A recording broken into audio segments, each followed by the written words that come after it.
ఒక్క ఎకరం 177 కోట్లు పలికింది. ఎస్, మీరు విన్నది నిజమే. అక్షరాల 177 కోట్లు అంటే ఇది ఆల్ టైమ్ రికార్డ్ అన్నమాట. ఇంతవరకు ఇండియాలో ఎకరం ఇంత కాస్ట్ పోయింది ఎక్కడా కూడా లేదు. ఇంతకుముందు కోల్కతాలో ఉండేది. ఆ తర్వాత ఆ కోల్కతా రికార్డ్ ని లాస్ట్ ఇయర్ నియోపోలిస్ దగ్గర మనమే కోకాపేట ఏరియాలో హైదరాబాద్ బ్రేక్ చేసింది.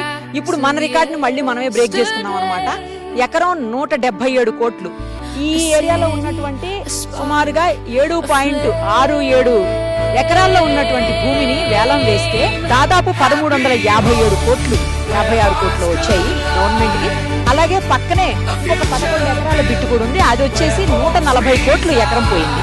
అంటే అది కూడా దగ్గర 1300-1500 కోట్లు దగ్గర.